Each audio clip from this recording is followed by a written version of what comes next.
So hopefully you're just continuing to join us, but if you're just signing in, I wanted to give a brief update on what Sample Manager is. And really, Sample Manager allows for sample registration, integrated assay data, and this intuitive task-based workflow. And of course, today, what this presentation is for is to talk about our sample-centric freezer management solution that will capture sample data as well as the storage location. So what do I mean when I am talking about sample-centric freezer management? I've used a lot of freezer systems that are not what I would consider sample-centric, and so I really wanted to define that for folks, is that samples in Sample Manager are not dependent on storage status. So when I enter a sample into Sample Manager, as I did in the previous demo, that wasn't tied to storage. They can be registered independently from that storage location, which means I can register them ahead of time. I don't have to put them in a staging location and then move them over to the final location. That registration, association with sources and metadata can all happen before they end up physically going in storage, if they go into storage at all. Also, sample data can persist beyond the physical sample. So if the sample is consumed or has to be discarded for some reason, you can actually continue to persist your sample data even without sort of that physical sample in your storage location. And that's really helpful when you want to look at what's happened historically or over time. You don't have to then go through and crawl through an audit log and see when was a sample discarded and what was associated with it at that point. So that's, again, sort of the sample-centric freezer management. And then, of course, regardless of storage status, you can assign samples to work and upload assay data. You can assign their origins or the sources and sample lineage with these samples, and really giving you sort of, again, that holistic view of what's happened to a sample, sort of regardless of if you decide to put it in a storage location or not. So a few of the freezer management features that we have and plan to have for launch is this customizable freezer hierarchy. So really allowing you to create a virtual version of your physical storage in the lab.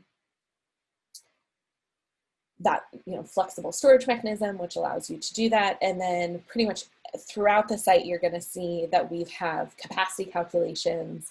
So you really can understand, where's the next place I want to put my samples or add new samples. The storage basics, right? It wouldn't be a freezer management system if we didn't have the ability to add, move, discard samples. And again, discarding from the freezer is different than deleting the sample and that metadata. Checking it in and out, and so upon that, incrementing the freeze thaw count and decrementing the storage amount as needed. We also have both grid and box view of the freezer contents. I put box here in quotations because we actually have a variety of sort of final locations of where your samples can end up in. And right now we have plates and bags as well, and that will soon be customizable for you too. And then location timeline for, again, this like really easy auditing and being able to understand what's happened in a given location over time. So now I'll jump into this live demo here. We've got a similar dashboard that we saw for Sample Manager. I can quickly understand what types of samples I have in the freezer. So we've got 5 different freezers here, and they contain a variety of different sample types. I'm sure, as you know, as you start to use applications more and more, color coding, you'll be able to sort of memorize what that color coding is. But if I'm somebody brand new or interested in just sort of viewing the freezer on on an occasional basis, I can always look at this legend and see, oh, these dark gray samples are vibranium, we've got DNA and PBMCs, plasma samples, serum, urine, blood, that kind of thing. And this is really just giving us the breakdown of the types of samples that exist in any of these freezers. I can also look at the number of samples that I have in storage overall, and because we're focused in this Marvel universe today, I've got the most samples stored are my vibranium samples, but I also have a variety of other samples here as well. I can also view the samples that I have checked out, which for me is really important, because if I'm interested in samples that are sort of currently checked out of the freezer because people are running assays on them, I might want to check up on that work and see, is there a workflow job associated with it? Is there something, you know, does somebody need help? There's 49 vibranium samples checked out. Did they forget to check them back in? What's going on there? And then also the samples checked out by user. So in this case, of course, I've checked out the most samples because this is my local instance, but we also have Adam and Susan doing some work as well. This can be very helpful if you've got a staffing change or just want to help evaluate your team's workload. I can also see my storage activity, my sample activity, and this is really giving me what I've done recently. And so it will allow me, if I'm working on this, 1532, I just discarded it, and now I want to go and maybe update some metadata properties. I'll be able to link to that very quickly. I can also view all of the samples that have been checked out by users, as well as all of my recent activity or the recent activity from others. We have the freezer list here. So again, those 5 freezers that I've configured, I've named them all. I've put some metadata around them. Today we're going to look at the user conference freezer, of course. So I'll jump into that. And we can see that this is an active freezer. I can label this as a backup or defrosting if we want to have a good view of sort of what's happening live in the lab. I've added these specific freezer details here as well. And we can see the capacity. So we have 605 spaces available so far. But maybe when I start to sort of look into this hierarchy and say, oh, I've got shelf 1 and rack 1 and rack 2, and I've got shelf 2. Oh, and I just have 1 rack. Maybe I really need to add a second rack, right? We've left half of the shelf empty because we didn't need it, but I just got these racks in, and so I want to sort of add more space to my freezer. So I'd be able to edit that. I can edit all of that metadata, which we're going to leave for now. And then for shelf 2, I can actually drag in and say, yeah, I want another rack here, and I'm going to call it rack 2. Maybe I want some boxes in here as well, and so we'll just add these in. I can also select from this dropdown of what this box size might be. This is a tool that's under development right now, so we will actually enable users to be able to create their own dimensions of their storage for launch. And so now we can see I've added that second rack. And we've increased our capacity here. So we now have 686 spaces available. If I'm interested in sort of looking at a certain box, I can navigate through that hierarchy and view the 10 by 10 box that I've created here. There's a lot going on. We've got a variety of samples that are checked out, and so these red squares indicate that samples are checked out. I can decide to check in a single sample or check in many samples at once. I can tell the system how much of the samples that I've used during checkout. So if my assay, for example, requires 200 microliters, I can add that in. I can also add a comment of why did I check this in and out.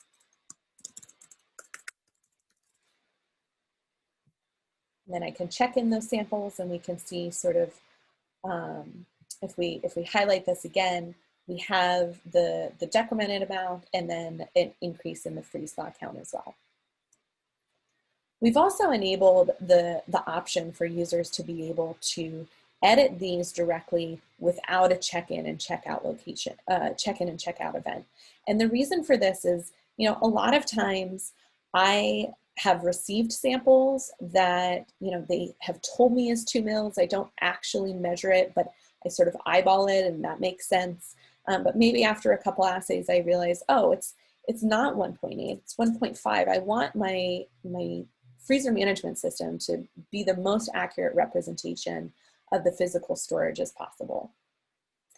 And maybe the freeze thaw count, it needs to be changed as well. Maybe the check-in, check-out event was an accident. I need to reduce that. Possibly, we used to receive frozen samples all the time, and so we wanted to accurately capture that as well. So you would be able to change that freeze thaw count too. We can also see, you know, the vibranium samples are in this dark gray. We've got other serum samples in orange and the DNA samples in this teal here.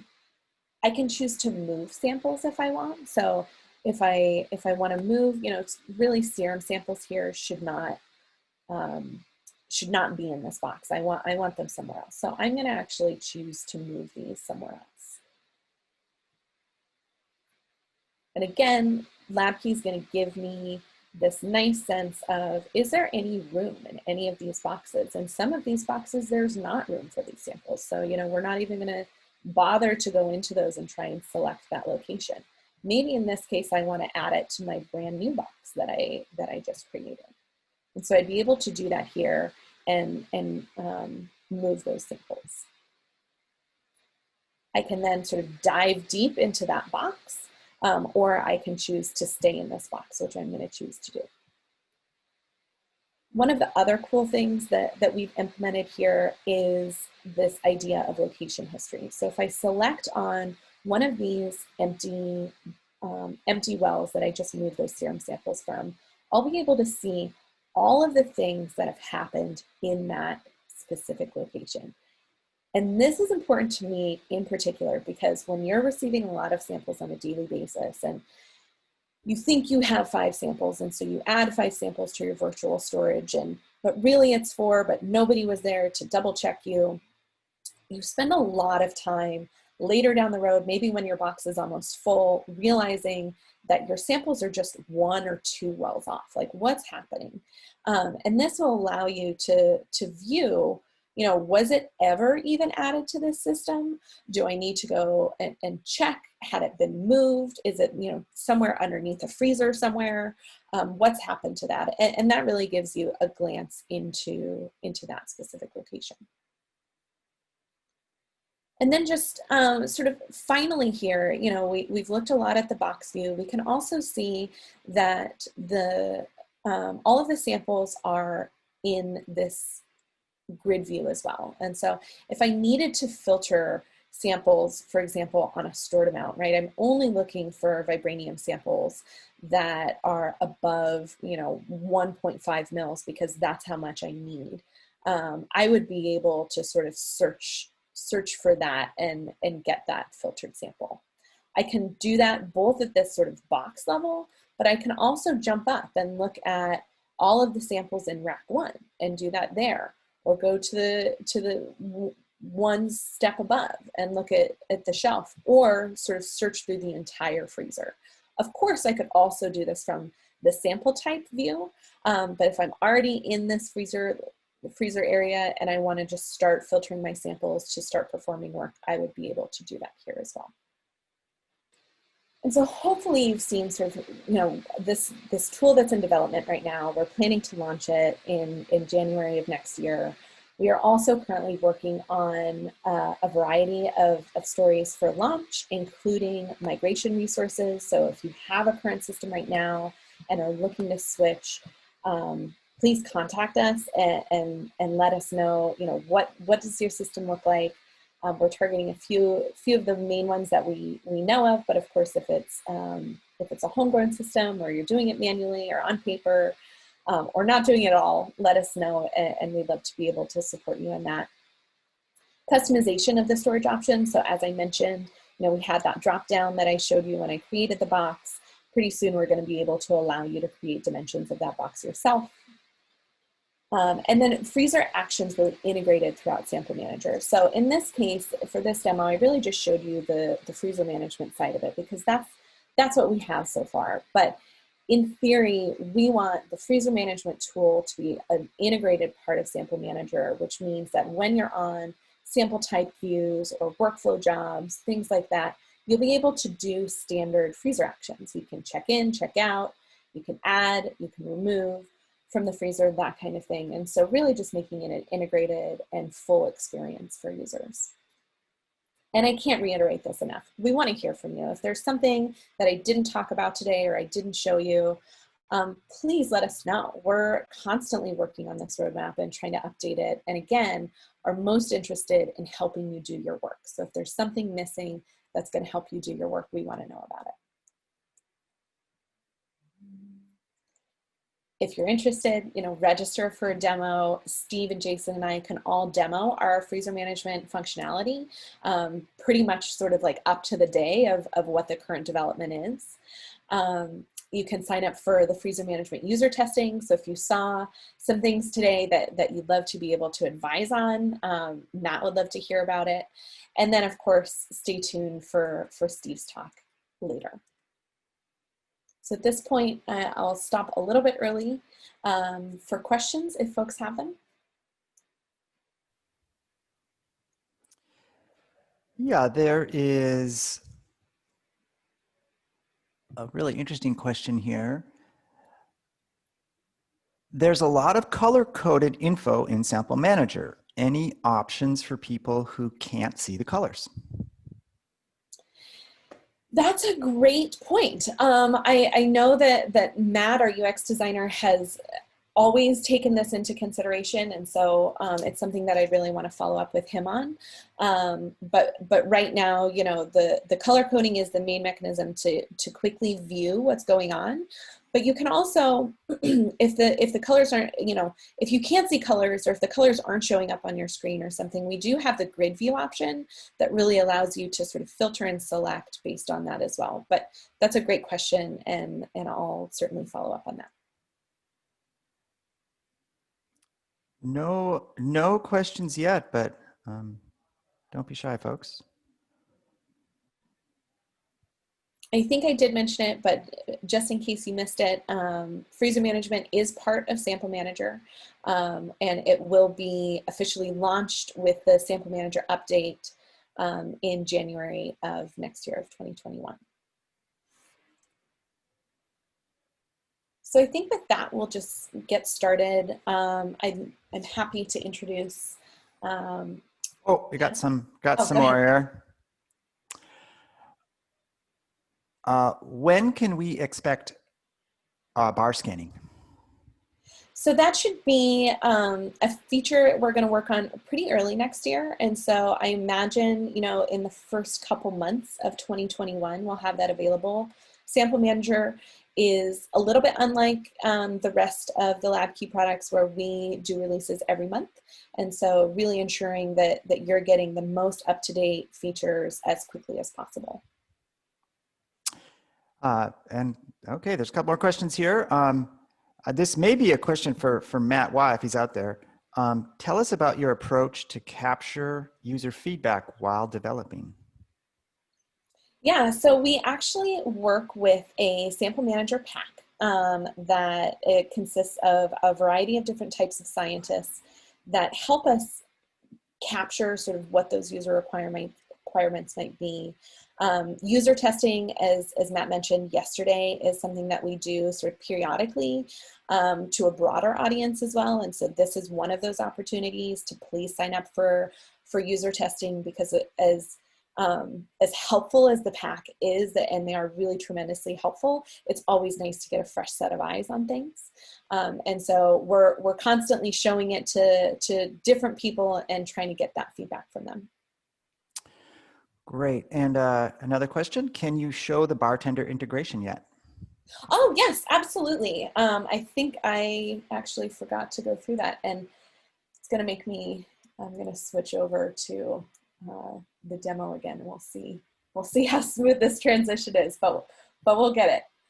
So if we go back to my vibranium samples, this is actually a great case now where I'm super happy that I created that LabKey User Conference project. So I can filter on my project of my user conference demo. I can select these samples and choose to print them. So in this case, we're both sort of telling you what samples you've selected, but then also the number of copies. So, you know, we're not going to knock you if you're still using paper and need to maybe print your label and put it on a piece of paper that matches the label on the sample. And so you can choose the number of copies here. And then, of course, you can also choose the layout. So if you're familiar with Bartender, Bartender allows you to have a variety of different layouts. In this case, I just have sort of a generic label layout, but if I had one specifically for vibranium, that would be the one that would show up here. And then I can go ahead and select yes print, which of course I won't here because I don't have a Zebra printer at home, but that would be the way to do it. Great. And some more questions here. They're coming in here. Will I be able to import data from my legacy freezer system? Absolutely. So that is something that I brought up in the upcoming features that are under development. We are currently considering what types of migration resources people will need and trying to provide really easy ways for folks to do that. If you have a legacy system, please contact us and let us know what you're using because we'd love to be able to support you in that. Okay, another one. You mentioned chain of custody in Sample Manager. Are there similar use cases enabled in freezer management? Yeah, so actually the freezer management application tool is really part of the Sample Manager application. And so if I'm interested in the chain of custody of a sample that has happened, it actually shows up in my timeline. And you can see for sort of my demo sample that I've been using here, we have the items being moved, added to storage. If it was checked out or discarded, it would show here as well. One of the other things that we're working on for launch is including a filter here that will say we just are looking at storage events. And so you would be able to filter those just on the storage events. Great. And also, does Sample Manager have role-based security features? Yes, so there are three roles that we've enabled for Sample Manager. We have sort of the administrative role, which I've been acting in for this demo, but we also have an editors and reader role. And so editors are really people that can do the work. It's sort of what I would imagine, you know, the administrator role might be a lab manager or a power user that sets up what the sample type should look like, what the freezer hierarchy should be, that type of thing. We've got editors that are just allowed to sort of enter, update, and discard data from the system. And then finally our readers, right? So people that are just really interested in what's going on, but maybe it's like a PI you don't want to give access to. And so you just want them to read things and feel like they can be a part of it without actually breaking anything. Great. Another question, is there an audit function available in Sample Manager? So I think I could take this question a few different ways, but yes, if somebody wanted to audit the system, I would grant them read access.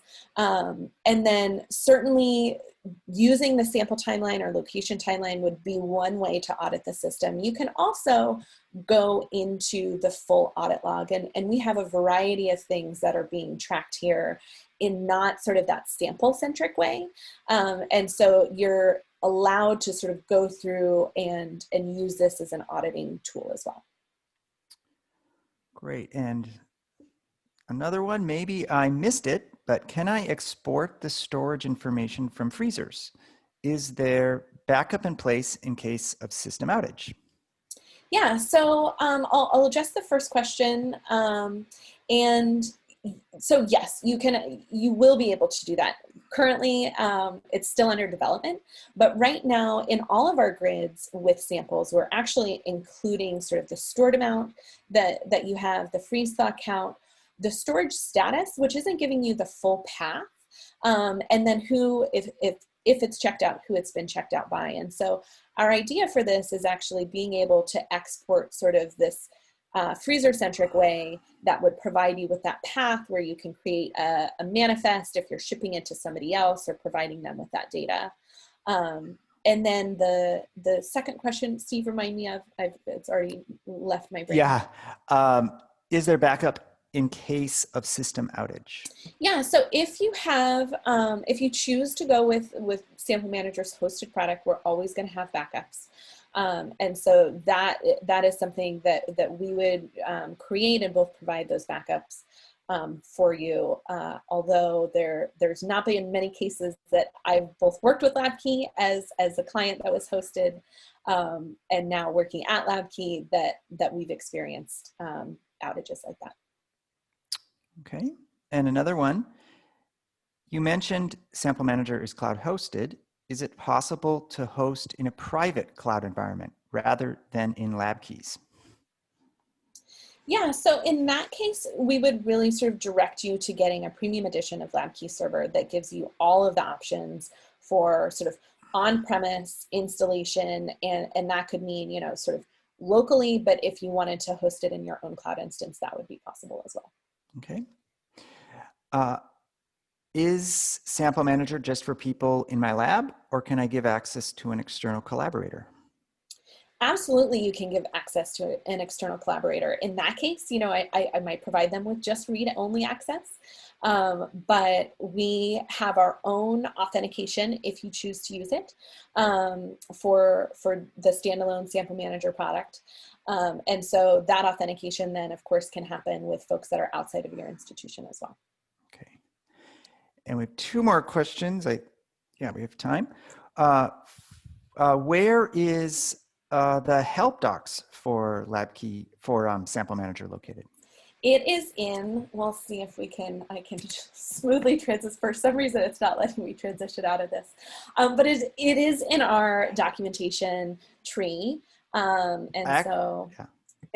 Steve, if you've got it pulled up, but otherwise I'll just sort of play around with it here. Yeah. But you can find it on labkey.org, and it's under the Sample Manager help docs. Yeah, there's actually a link in the app. I believe it's off your avatar. Yeah. There's a help link in there. Yeah. I'll show that in mine if we can't get to it here. Another question: Do I need to use workflow jobs if I want to move samples from one freezer to another?